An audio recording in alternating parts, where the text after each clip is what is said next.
Hi everyone, this is Umair from Tutorials Hub, and in this video we will be discussing how to synchronize Shopify product to TikTok shop. Now it is going to be a step-by-step guide.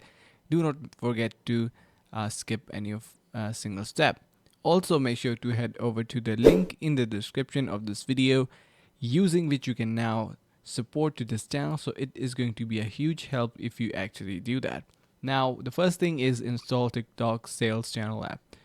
Once you do that, you will be able to easily get your sales listed, and all that details will be here.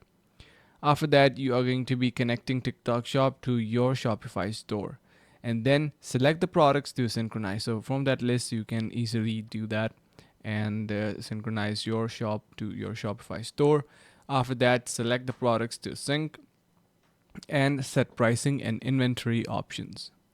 Then you are going to be turning on automatic synchronization, and the inventory and updates are going to be using that synchronization and connect all of your Shopify and TikTok shops together.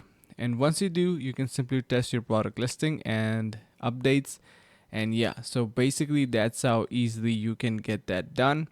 And yeah, so it will be pretty simple to do and follow this method, and let us know in the comments below if it worked for you. Also make sure to head over to the link in the description of this video using which you can now donate to our channel. Thank you so much for watching, subscribe, and thank you so much for watching again, guys.